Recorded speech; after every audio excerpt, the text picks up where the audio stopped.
하나님의 사랑과 은혜가 성도 여러분들의 각자에게 오늘 함께 하시기를 예수님의 이름으로 축원합니다.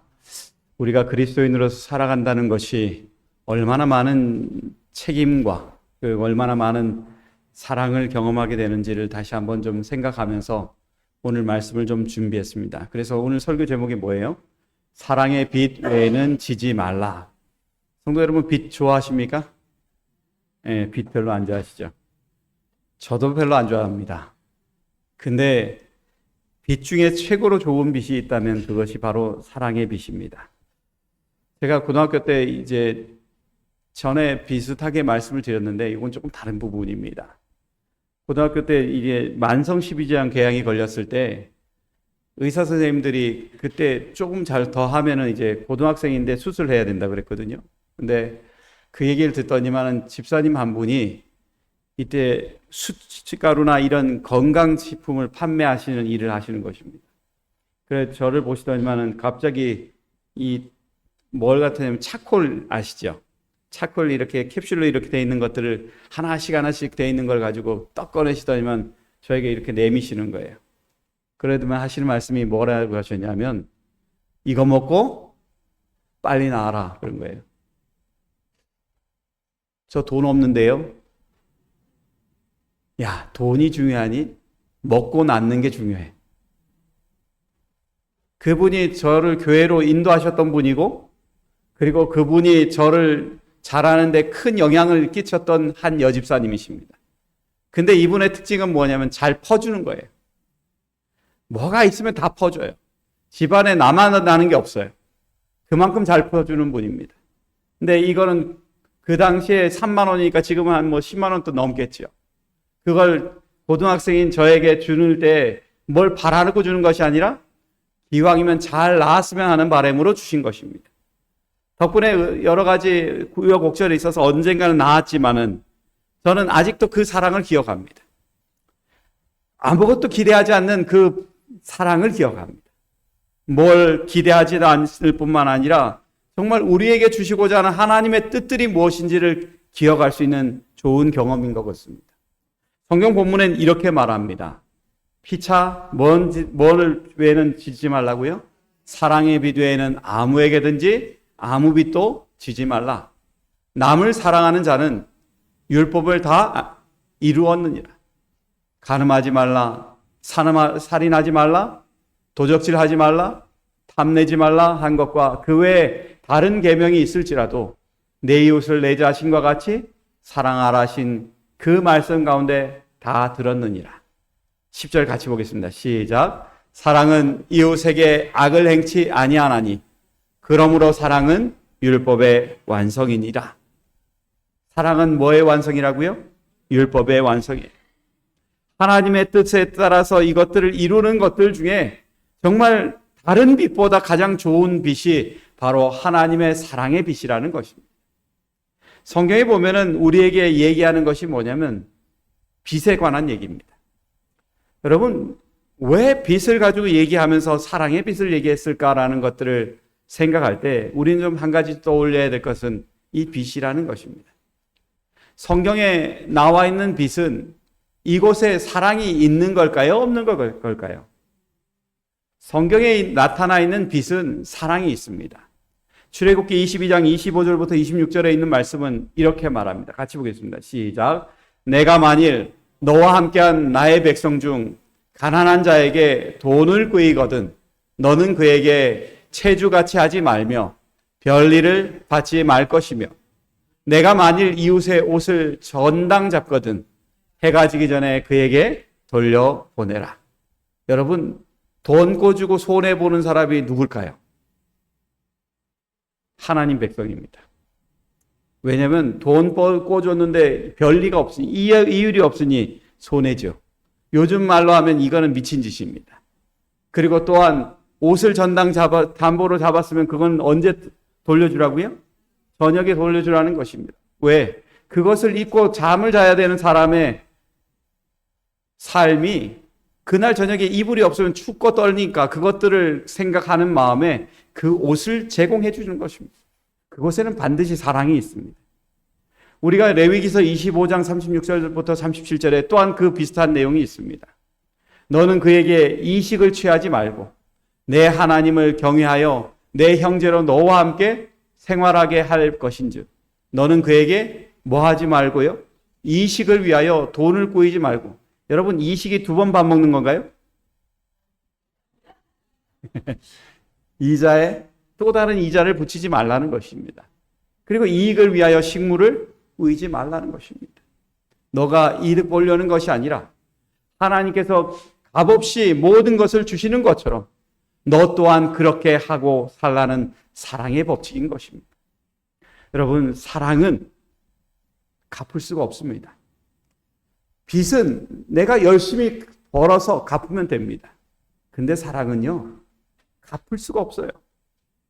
특히 하나님의 사랑은 갚을 수가 없습니다.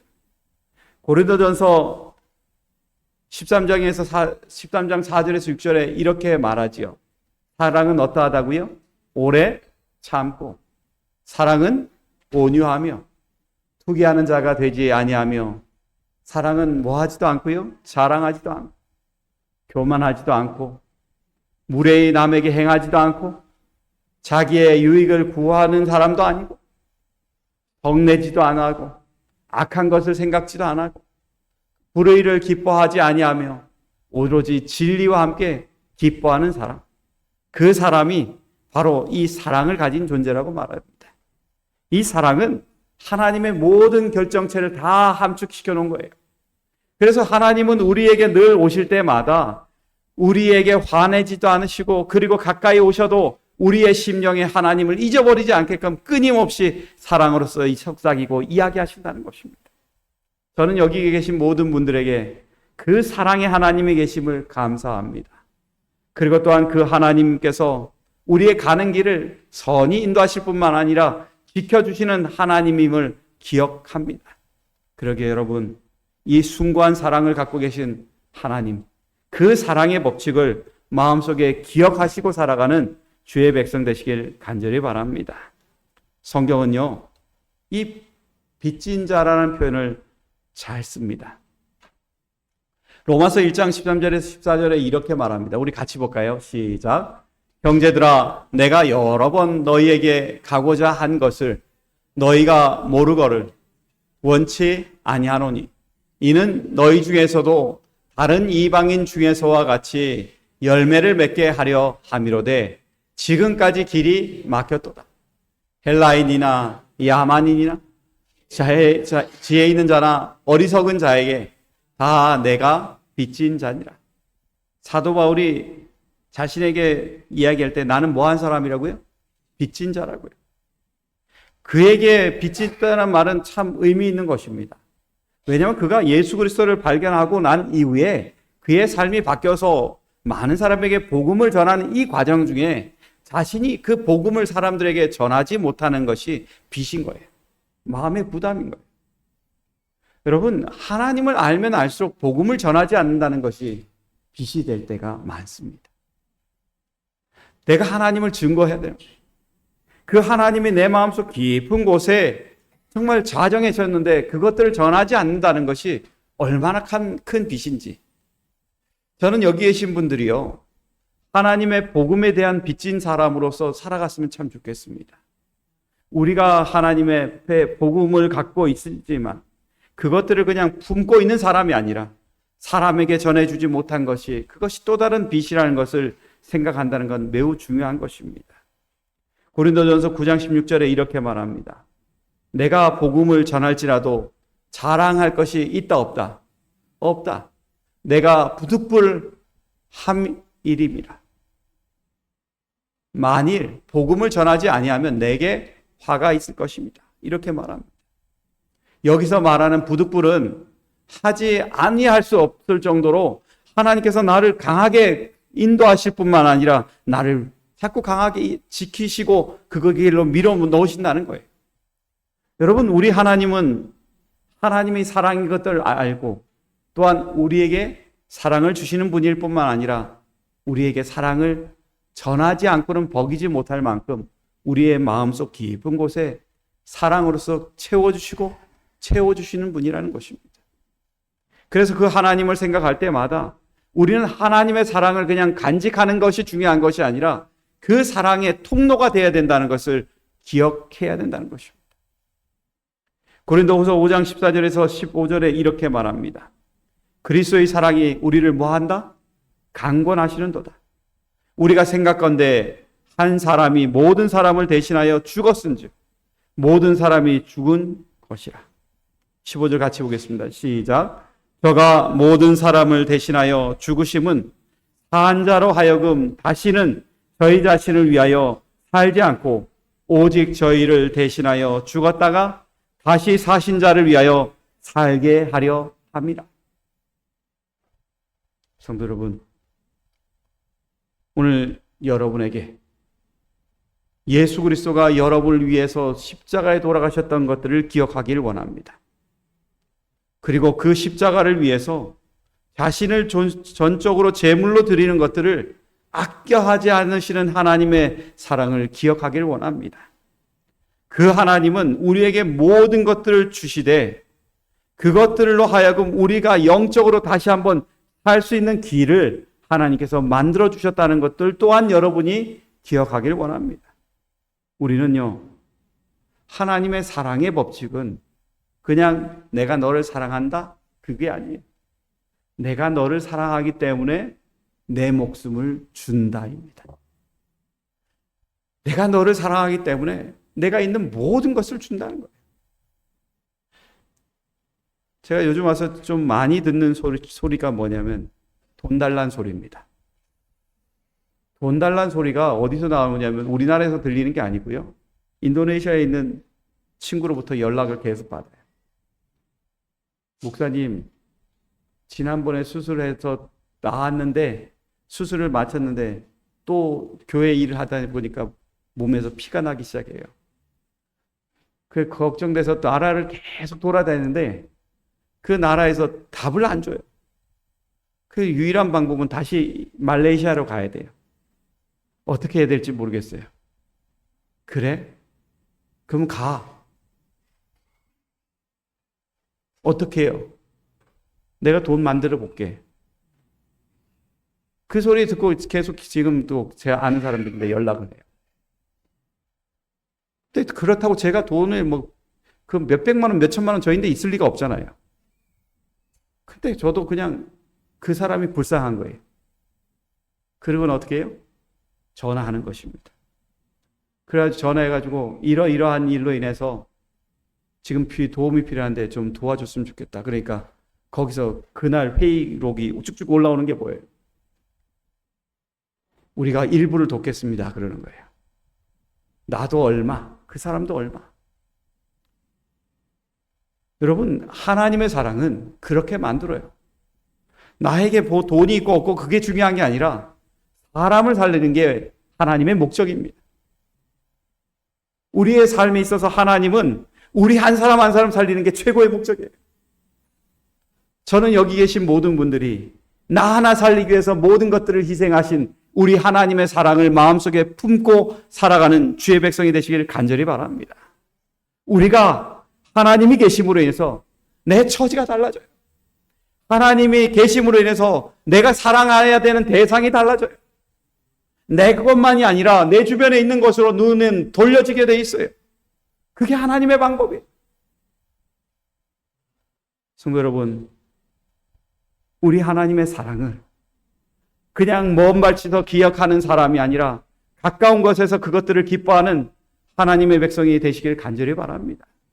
사도 바울은요, 하나님의 사랑을 생각할 때마다 참 자기가 얼마나 아무것도 아닌지 그것들을 보게 됩니다.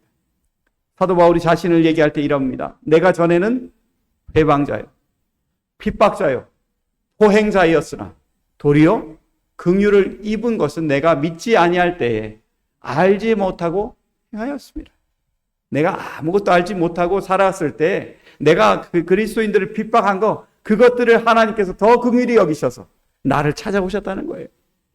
그리고 나에게 정말 하나님의 참된 길이 무엇인지를 보여주셨다는 것입니다. 그리고 난 이후에 사도 바울이 자기가 간증합니다. 그리스도 예수께서 죄인을 구원하시려고 세상에 뭐 하셨다? 임하셨다. 죄인 중에 내가 뭐라? 괴수라. 괴수가 뭔 뜻인지 아시죠, 여러분? 우두머리입니다. 하나님을 괴롭게 하는 그런 우두머리였어요. 근데 그 우두머리였던 나를 찾아오는 것 하나님이 쉬울까요? 쉽지 않죠. 그러나 나 하나 살리기 위해서 그 우두머리 역할을 하고 있는 나를 쫓아오신 분이 우리 하나님이시라는 것입니다. 그 하나님을 경험하고 난 이후에 바로 바울은 내가 무가치한 걸 깨닫는 거예요. 내가 아무리 착한 일을 하고 내가 좋은 일을 아무리 해도 하나님의 사랑의 앞에는 나는 아무것도 아니라는 거예요. 나는 하나님께서 주신 그 사랑에 비하면 내가 지금 숨 쉬고 있는 것도 죄송한 거예요. 가만히 있는 게 죄스러운 거예요. 성도 여러분, 그러기에 오늘 하나님께서 여러분의 심령 가장 깊은 그곳까지 가시길 수 있도록 여러분의 마음 문을 여시는 오늘 하루가 되시길 간절히 바랍니다. 정말 우리의 마음을 열어서 하나님께서 나를 인도하시는 그 걸음이 아름다울 뿐만 아니라 나를 더 고상하게 만들고 나의 사는 목표를 달라지게 만들어 놓는 그 하나님을 만나기를 간절히 바랍니다. 실물교훈에는 이렇게 말합니다. 우리가 예수님께 가까이 나아가면 갈수록 더욱 똑똑하게 그분의 품성의 순결함을 볼 수 있을 것이며 더욱 분명하게 우리의 죄의 심히 가증함을 깨닫게 될 것이다. 그리하여 자신을 높이고자 하는 마음이 더욱더 없어지게 될 것이다. 하나님께서 거룩하다고 인정하는 자들은 자신의 선행을 드러내지 않을 것이다. 내가 뭐 했다는 걸 드러내는 것이 아니라 드러내지 않고 그 뒤에서 충실히 일해도 내가 아직도 부족하다라고 얘기할 수 있는 그런 사람이 될 수 있다는 것입니다. 성도 여러분, 하나님은 우리가 하나님을 품길 원하십니다. 그리고 영적으로 하나님 안에 거듭나기를 원하십니다. 그러기에 오늘 이 말씀을 저는 여러분이 기억했으면 좋겠습니다. 로마서 8장 6절에서 8절입니다. 같이 한번 읽어볼까요? 시작. 육신의 생각은 사망이요 영의 생각은 생명과 평안이니라. 육신의 생각은 하나님과 원수가 되나니 이는 하나님의 법에 굴복치 아니할 뿐 아니라 할 수도 없으니라. 육신에 있는 자들은 하나님을 기쁘시게 할 수 없느니라. 성도 여러분, 저는 여기 계신 분들이 영의 사람이 되시길 간절히 바랍니다. 그래서 영으로서 하나님의 생명과 평안을 누리시기를 간절히 바랍니다. 그리고 또한 하나님께서 우리를 인도하시는 그 걸음걸음들을 감사하며 살아가는 주의 백성이 되시길 예수님의 이름으로 축원합니다. 두 번째, 하나님께서는 우리에게 빚진 자로 놔두되 이웃에 대한 빚진 자로 우리를 부르셨다는 것입니다. 누가복음 10장 27절에 있는 말씀 같이 해보겠습니다. 시작. 대답하여 가로되 내 마음을 다하며 목숨을 다하며 힘을 다하며 뜻을 다하여 주 너희 하나님을 사랑하고 또 내 이웃을 내 몸과 같이 사랑하라 하였나이다. 예언의 그 부분에 대해서 이렇게 말해요. 뭐라냐면 이 두 개의 계명이 다 사랑의 원칙의 표현이다. 둘째 계명을 범하면서 첫째 계명을 지킬 수가 없으며 첫째 부분을 범하면서 둘째 부분을 지킬 수가 없다. 하나님 사랑한다면서 이웃 사랑 못할 수가 없고요. 이웃 사랑한다면서 하나님 사랑하지 않는다는 말을 할 수가 없다는 거예요. 둘 다 똑같이 이루어질 수 있다는 것입니다. 하나님께서 마음의 보좌의 바른 자리를 차지하고 계실 때에 우리 이웃에게도 바른 자리를 줄 수 있을 것이다. 우리는 우리 자신처럼 하나님을 사랑해야 한다. 그리고 우리가 하나님을 최고로 사랑할 때만 우리 이웃을 공평하게 사랑할 수 있다. 이렇게 말합니다.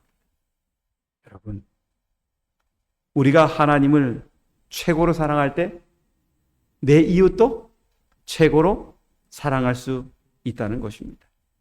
우리가 잘 아는 것처럼 나이지리아의 속담엔 이런 말이 있어요. 한 아이를 키우려면 뭐가 필요하다고요? 온 마을이 필요하대요. 한 아이가 자라는 데 있어서 한 부모가 자라는 것이 아니라 온 마을의 사람이 필요하여서 그 아이에게 좋은 교육을 시킬 수 있는 많은 사람이 필요하다는 것입니다. 그런데 하나님의 성도는 어떨까요? 하나님의 이웃을 향한 성도의 삶은 어때야 될까요? 한 성도의 성장을 위해서는요, 전 교인의 관심이 필요합니다. 한 이웃이 하나님을 닮아가기 위해서 필요한 것은 전적인 그리스도인의 관심과 사랑인 것입니다. 그때 그 사람이 그리스도인으로서 온전히 자랄 수 있는 그 역할을 할 수 있는 것입니다. 그래서요, 하나님의 백성들에게 있어서 장점이 있다면 하나님을 사랑하는 것처럼 내 이웃도 사랑한다는 것입니다. 근데 여러분, 성경에서 뭐라고 얘기하냐면 그 부분에 대해서 내 이웃, 내 형제에게 행하는 행동을 잠깐 꼬집습니다. 뭐냐면 우리에게 간음하지 말라, 내 이웃에 대하여 거짓 증거하지 마라, 그 성경절을 드러나요. 그게 뭐냐면 그것들을 통해서 하나님의 백성이라고 말하는 사람들이 진짜 하나님을 마음을 품지 않았을 땐 그것들을 따진다는 거예요. 여러분, 우리가 잘 아는 것처럼 성경에는 이렇게 말합니다.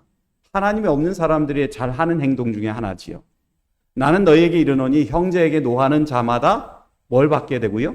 심판을 받게 되고, 형제에 대하여 라가라 하는 자는 공회에 잡히게 되고, 미련한 놈이라 하는 자는 지옥불에 들어가게 되리라, 이렇게 말합니다.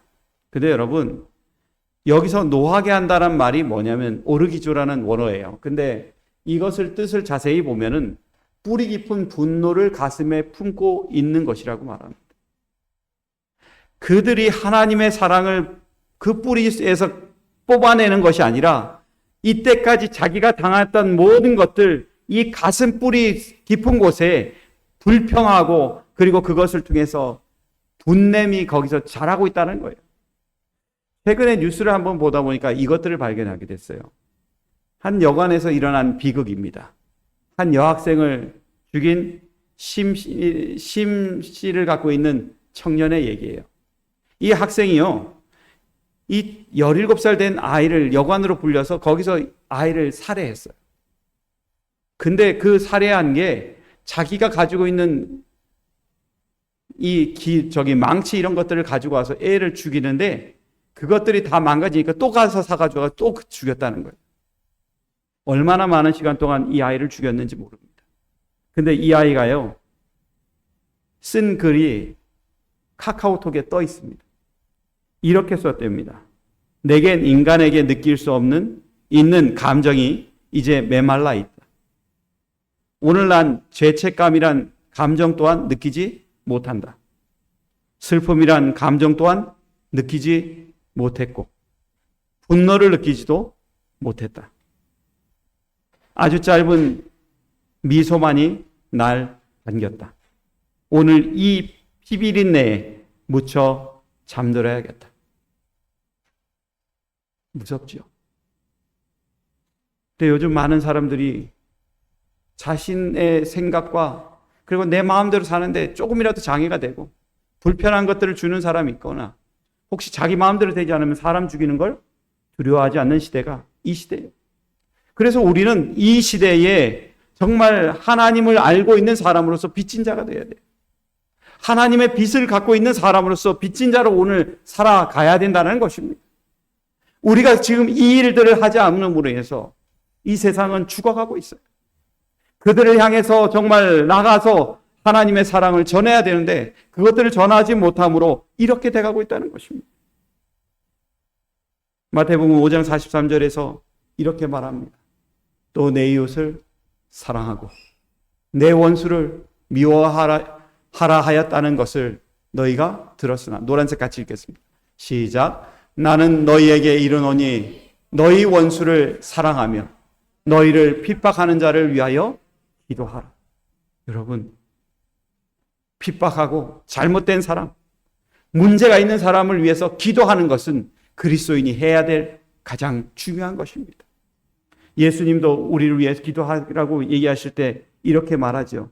우리가 우리에게 죄 지은 자를 뭐하는 것 같이? 사하여 준 것 같이 우리의 죄를 사하여 주옵시고 라고 말합니다. 정말 하나님의 백성으로서 우리는 해야 될 것이 너무나 많아요. 근데 가장 중요시해야 될 것들은 하나님을 모르고 죽어가는 사람들을 향해서 그들 안에 하나님의 진정한 모습들을 보여주고 살아야 된다는 것들을 기억해야 된다는 것입니다. 두 번째는 누구를 위해서 살아야 되냐면 우리 성도를 위해서 그렇게 해야 된다는 거예요.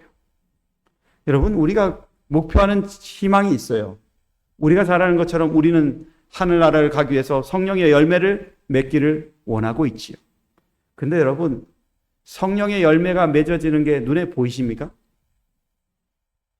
여러분들 여기 9가지 중에 다 나는 이루고 있다라고 생각하시는 거 있나요?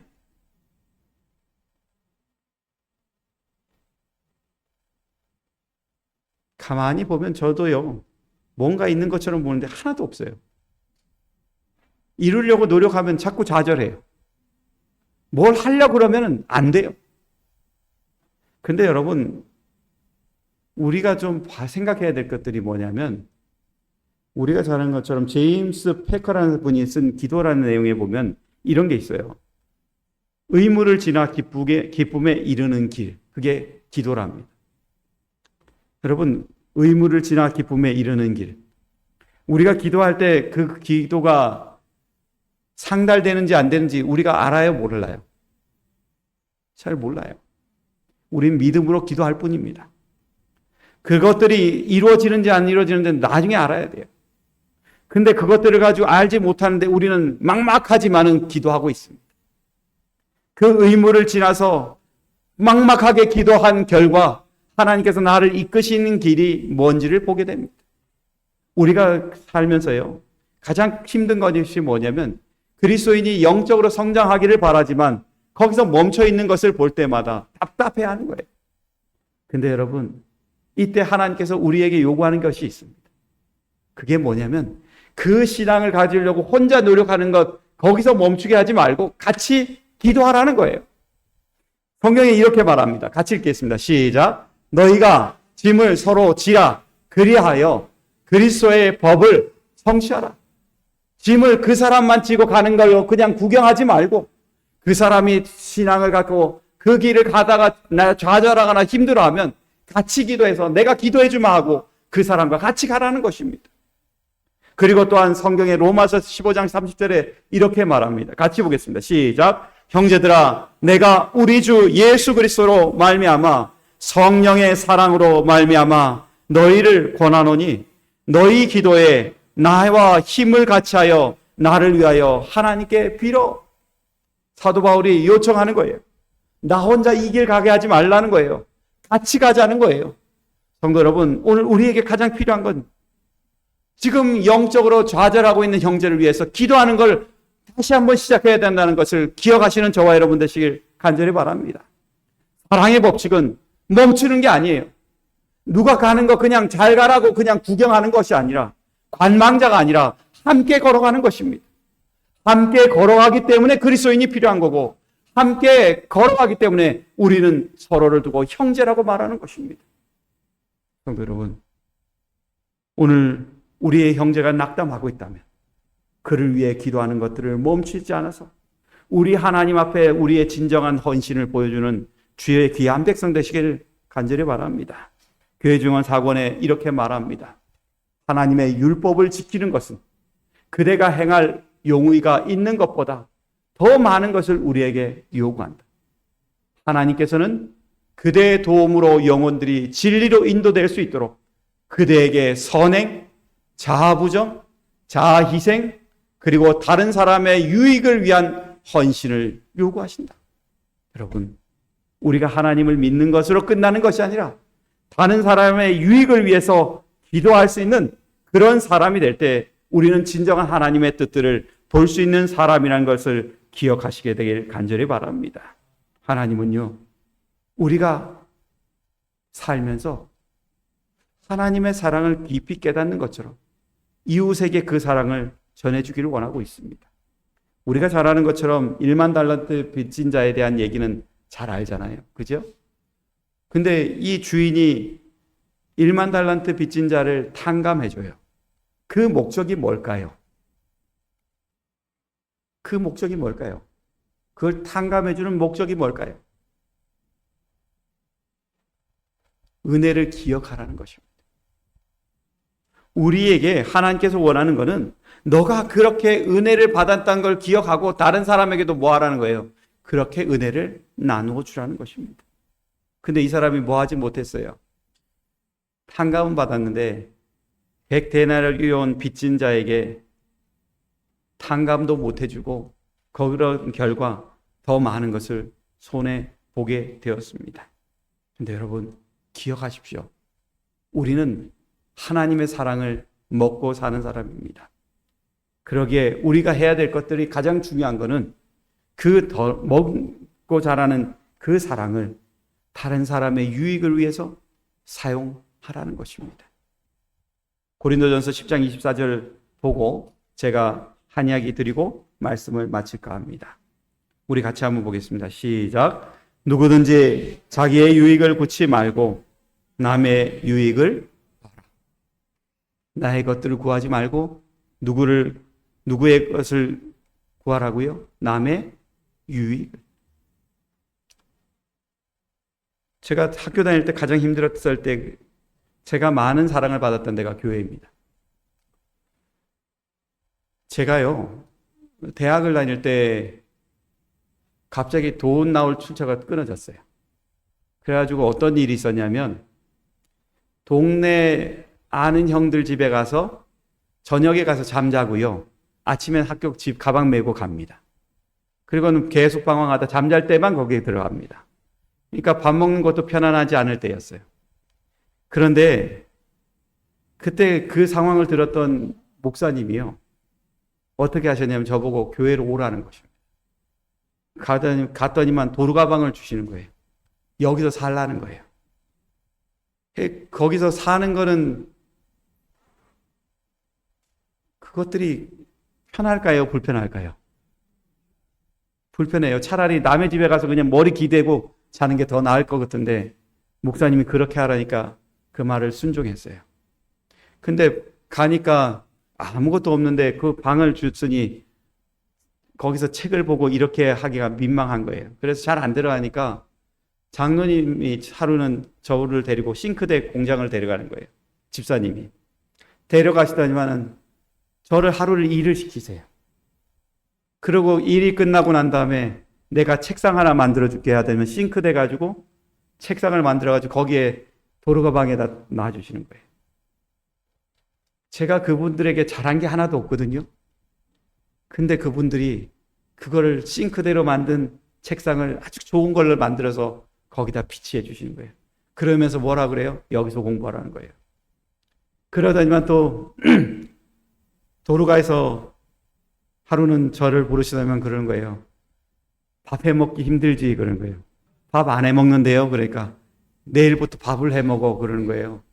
그러면서 전기밥솥을 사가지고 오시고 그리고는 쌀을 한 포대를 이렇게 준비해 주셔요. 그러면 밥만 있으면 먹고 해결될까요? 그러다면 갑자기 집사님들이 이건 반찬이야 그러고 주시는 거예요. 제가 한 거는 있을까요? 없을까요? 없어요. 그냥 가난한 고학생이에요. 근데 이분들은 예수 그리스도의 사랑을 먼저 받았고 내가 먼저 예수 그리스도를 이해한다는 이유 하나로 이 고학생을 도와주는데 아무런 거리낌 없이 있는 거예요.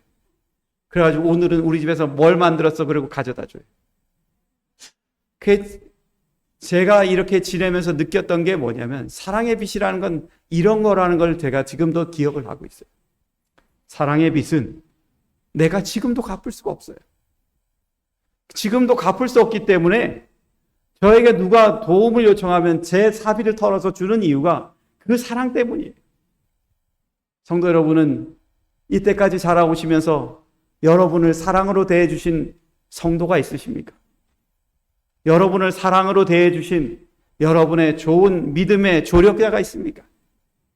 그렇다면 여러분, 그 사랑으로 대해줬던 그 조력자를 기억하심으로 정말 예수 그리스도를 따르는 마음으로 그 빛을 마음속에 품고 이웃들에게 전해주는 그런 백성이 저와 여러분 되시기를 간절히 바랍니다. 하나님은 지금 그런 사람을 찾고 있어요. 정말 내 것을 챙기는 것이 아니라 내 주변에 필요한 것이 있는 사람, 하나님이 나를 위해서 모든 것을 주신 것들을 기억하며 이웃들을 품을 수 있는 사람, 그 사람을 하나님이 찾고 계신 것을 여러분 기억하시고 오늘도 하나님 안에 정말 평안을 누리며 하나님 안에 위로를 느끼며 살아가는 주의 백성 되시길 간절히 바라며 말씀을 마치겠습니다.